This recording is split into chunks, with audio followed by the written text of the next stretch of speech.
અલગ છે ને એ બાપુ દેખાતોય નથી, લખાતોય નથી, લખાય નહીં તો વંચાય કેવી રીતે? એ અલગ કેને કે છે એનો એક દાખલો આપું તમને. માણા કોક તેલનો ડબ્બો લઈને આવતો હોય ને, એને તમે પૂછો કે ડબ્બાનો શું ભાવ, એટલે એમ કે 25 રૂપિયા કે ને. હવે તેલના 25 છે ડબ્બાના, એ તેલ કાઢી લો ડબ્બાનું શું આવે? નકરા 25 આવે ને. પણ એક વાત ઉપર ધ્યાન આપજો, તેલ કિંમતી છે પણ એને રાખવા માટે ડબ્બો જોવે, તેલ એમનામ રહે નહીં.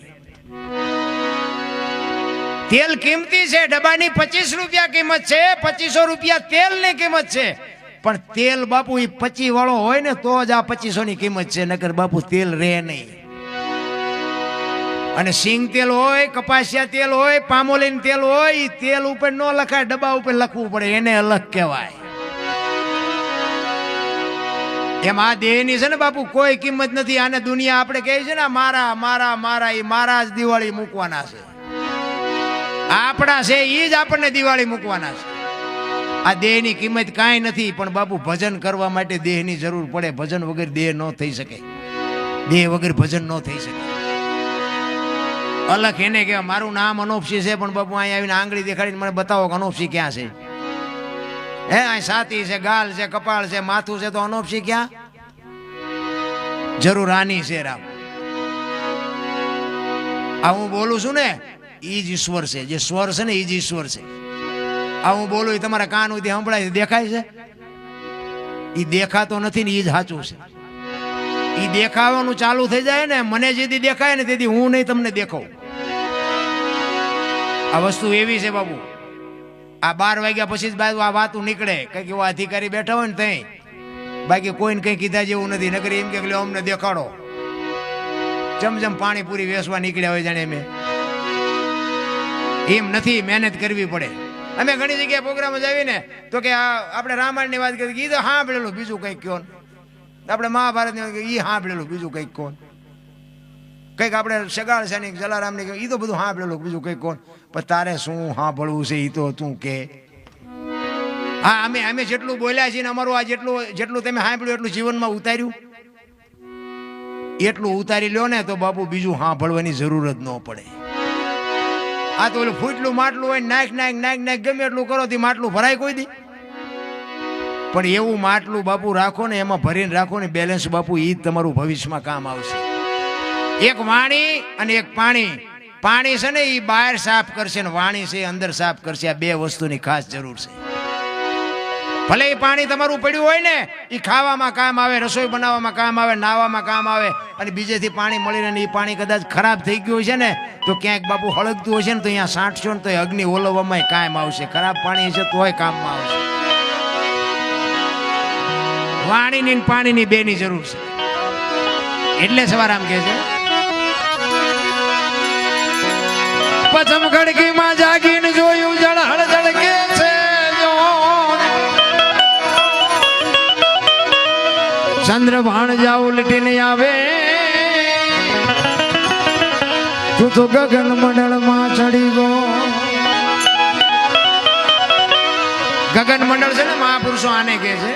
આમાંથી જ ગોતવાનું. દેહની માલિકોની જ વાત છે, બહારની કઈ વાત છે જ નહીં. ગગન મંડળમાં ચડી. આ સાંડલા શું કામ કરે? વાહામ કરે તો ન હાલે?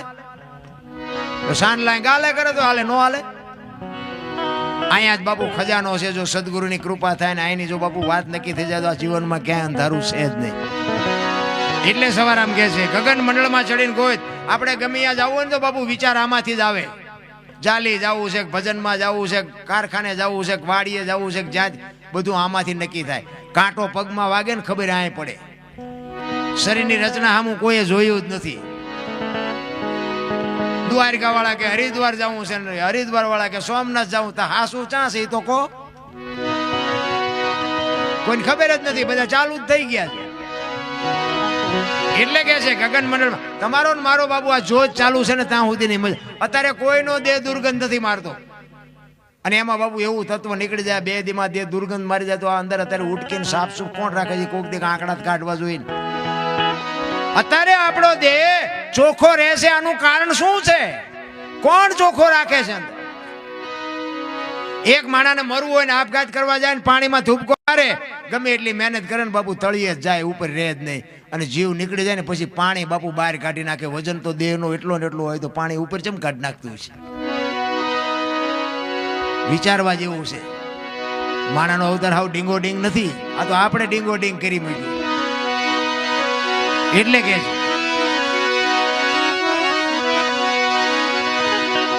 પચમ ગડકી માં જાગીને જોયું જળહળ જળકે છે. ચંદ્ર ભાણ જા ઉલટીને આવે, તું તો ગગન મંડળ માં ચડી ગયો. એ યુવા ખાવન ખોળે ખેલો ખેલો રે.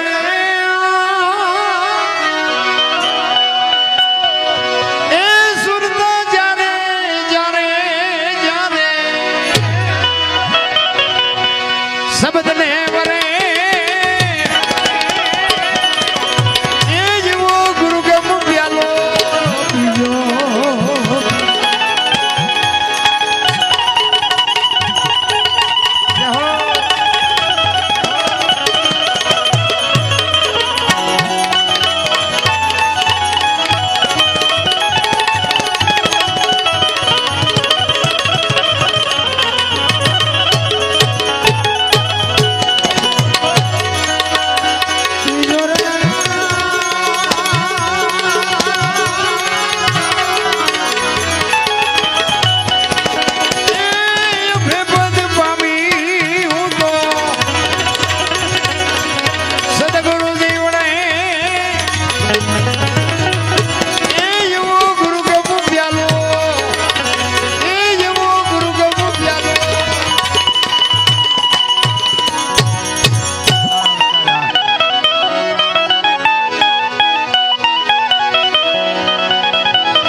સુખમણા નારી સંગ રમતા,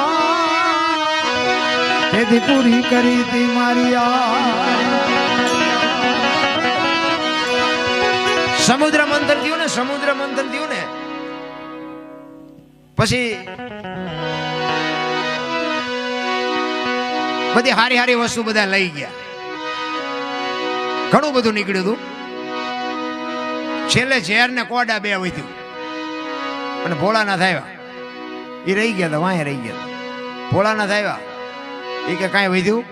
એ કે ઝેર ને કોડા છે, એ કે ઝેર લાવો. ઝેર એમને પીધું અને કંઠમાં રાખી નીલકંઠ કહેવાના. પછી કે કોડા, કે ના ઝેર બીજું એટલે લાવો, હજી પીજો. ભાઈ કે કોડા નહીં. તો કે એવા કોડાનું શું કરવું? એ કે હેલિકોપ્ટરમાં નાખીને ફેરવો, બે ચાર બધા નાખી દો. અમે આ ભજનમાં જઈએ ને એટલે અમે ચીક ચીક જોયું તો એમ થાય કે અહીંયા હેલિકોપ્ટર વધારે રોકાણું હોય એવું લાગે. એ સમુદ્ર મંથન થયા પછી બાપુ ધર્મરાજાના દરબારમાં માણા ઢોર પશુ પક્ષી બધાને બોલાવ્યા. કારણ કે બધાના દેહ બનાવ્યા હતા, ઉંમર નહોતી આપી. ઉંમર તો આપવી પડે ને, વહેલા મોડા હમાય નહીં. એટલે બધા બેઠા હતા અને એમાં પછી ધર્મરાજાએ હુકમ કર્યો કે ભાઈ બધાને 40 વર્ષ ઉંમર જાઓ. એટલે માણા આમ છેલ્લે બેઠેલો, ઈ કે બસ 40 વર્ષ દે. કારણ કે માણાએ ઠેઠથી ભિખારી વેડા કર્યા. પછી ઓલા કૂતરા હોય ને, કૂતરા એને કીધું કે ધર્મરાજાને, ભગવાન કે અમારે 40 વર્ષ ધોકા ખાઈ કરીને ખૂટાડવાના, 40 વર્ષ અમારથી ન ખૂટે, આમાંથી કંઈક ઓછું કરી દો.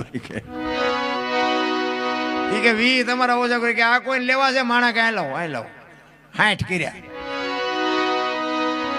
પછી ઓલા બગલા હતા ને એને કીધું કે આગળ કળિયુગ આવે ને કે વરસાદ ન થાય, સરોવર ન ભરાય ને અમારે કે શિકાર મળે ન મળે, અમારે 40 વર્ષ કેમ ખૂટાડવા? એ કે 20 તમારા ઓછા કરી દો, કે આ કોઈને લેવા જાય માણા કોઈનો વારો આવવા દે. 80 કર્યા. પછી ઓલા જમીન ઢળડાઈને જે હાલતા હોય ને, ખીચકોલા ને યારું ને પડકા ને, એ કે અમારે તો આખી જિંદગી ઢળડા જ કરવાના, અમારે 40 કેમ ખૂટાડવા? એટલે ભગવાન કે ભાઈ વધારે નહીં, તમારા 20 કે ઓછા કરી દો. 20 કે 20 કરું, 20 તો તમારે ભોગવવા જ પડશે. એ કે આ 20 કોઈને લેવા જાય એમને ભગવાન એમ કે માણા આ નહીં લે, માણા કે લાવો એ પડાય છે કાયમ આવશે, લાવો એમ કહીને હો કર્યા. અત્યારે બધા કહે ને માણાની ઉંમર 100 વર્ષ, પણ જીવન જીવવાની મજા 40 વર્ષ સુધી જ આવે. એક લખી લેજો તમારે જોવું હોય. પછી દીકરાને પરણો ને દીકરાની વહુ આવે ને પછી ઘરે હાલે નહીં. વહુ પછી ઉપાડે, સોરે જઈને બેવો, સોરે રસ્તામાં ગળફા ઉડાડો છો, અમારે વાયદા કરવા, પાણી ભરવું.